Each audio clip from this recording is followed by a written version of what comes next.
All right, we got What's the Dirt with another video. What's the dirt? Go subscribe to this man, bro. The real reason why J. Cole dissed Jay-Z. All right, guys. So people are saying that J. Cole is disrespecting Jay-Z on track 2, diss 2. Yeah. And it's all because of one line. On cloud 9, now signed to my hero, one of the so-called kings of this rap thing that I swear it was served. Whether it's the Twitter timeline, YouTube breakdowns, or even higher up hip-hop media Fuck people you, Joe like Budden. Joe Just Budden, kidding. a lot of people heard that line and took it as a shot. Y'all think it's a shot? Well, them so-called kings that are the so-called part. usurp. You can find two other words I did watch instead of this. so-called. In what world is so-called not a shot? Tell like I'm down to be reaching. But before we even jump to the kinda disrespect, let's slow down for just 2 seconds. Okay. What do the word so-called actually mean? Well, by definition, it's an adjective suggesting that someone or something may not really be living up to whatever they're called. Dirt. You actually okay. I didn't want people to do this. Well, based on that J. Cole definition, is like yeah, my fucking... it does seem to be disrespect. And without understanding J. Cole, you probably saw that line in the same way, but the real truth lies in his own words.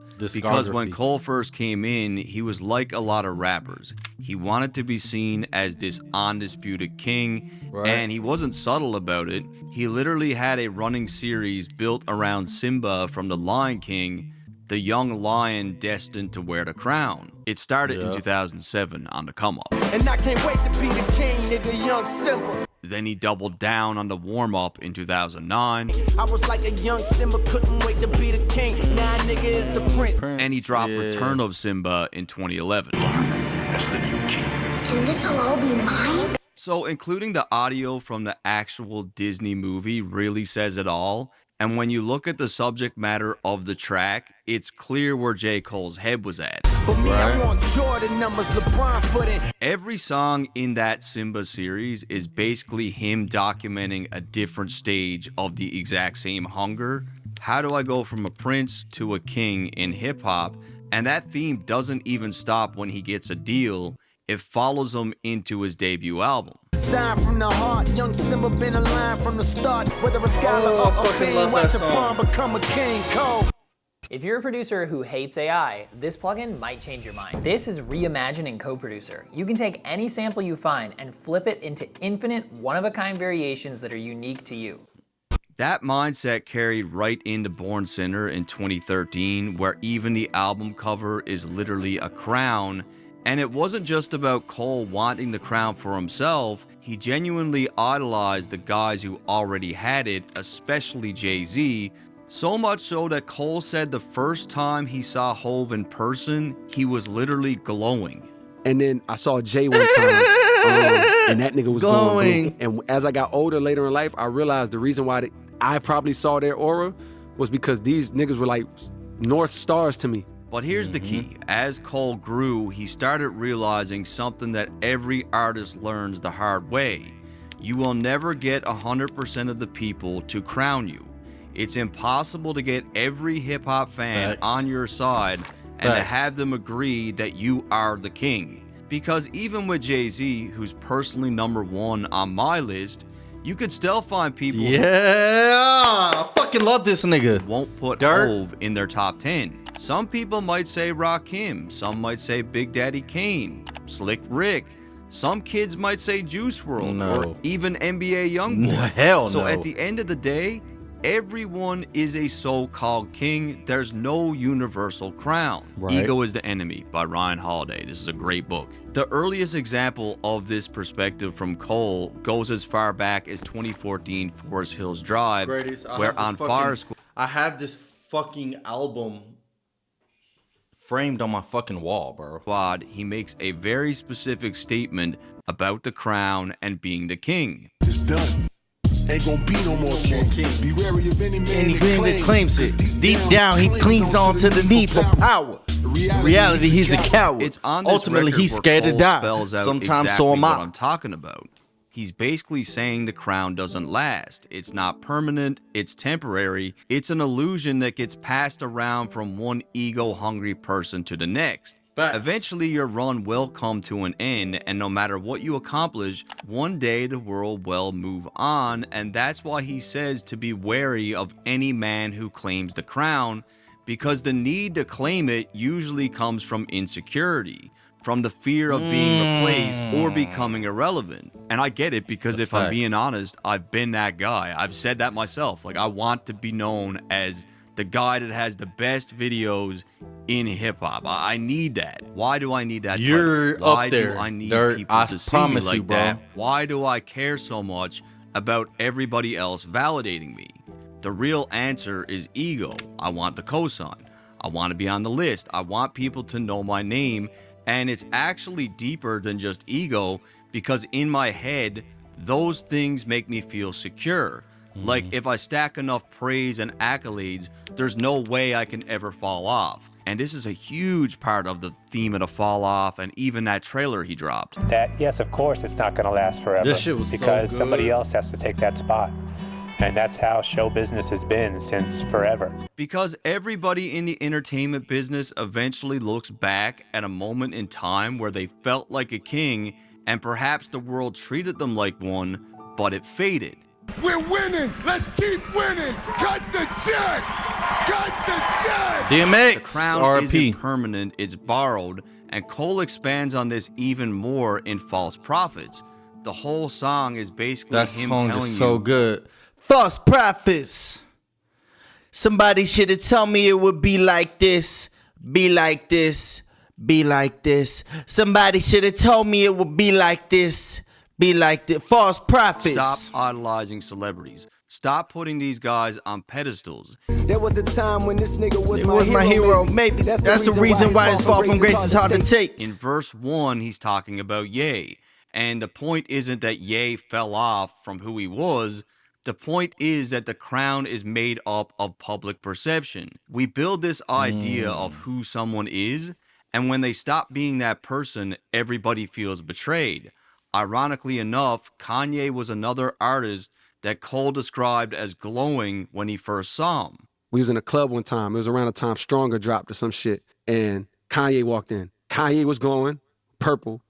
That night, same thing. So you can see the contrast between that moment where he saw Kanye for the first time and he's glowing, and, you know, a record like False Prophets. In verse 2, he flips it to Wale, and it's the same problem, just in a different form. Cole's basically telling him to stop living for... What? He was talking about Wale?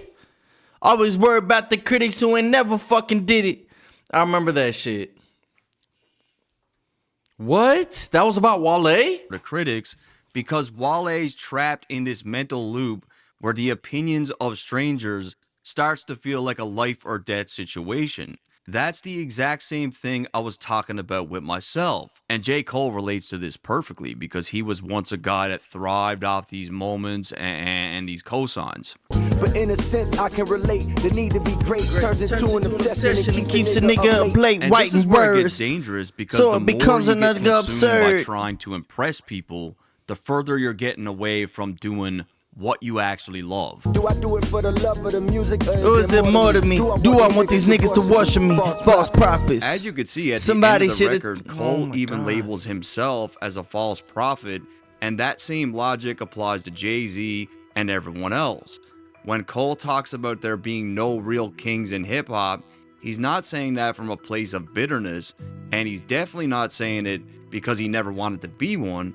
If anything, Cole's story is about what happens when you believe in kings too much, or being a king yourself, because it was Parasocial that chase relationships. that nearly destroyed him. Is a song that I actually fuck with and was special, but I just abandoned ship because it's like, yo, what's the point? It's not the hit that I'm looking for right now. These were where the seeds were being planted for rotten trees that would kind of show themselves in the years to come, you know what I mean?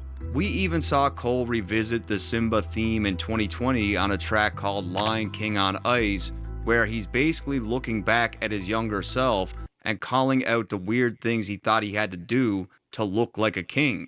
Young Simba had to bust down, yeah, the Lion King on ice. Niggas wanted me to look the part, had to stop taking that bite. back in the day, wearing jewelry was part of what he felt was a rapper's costume. Even in studio sessions with legends like No ID, Cole was being told that he had to start dressing the part. Remember the clothes, like how a nigga was dressing and shit. He's like, yeah, you got on a t-shirt and I got on a t-shirt, but he like, my shit got a polo on it. Started to plant little seeds of like overthinking. It's the path and the quest that you need to travel towards trying to become a king or known as a king that becomes problematic.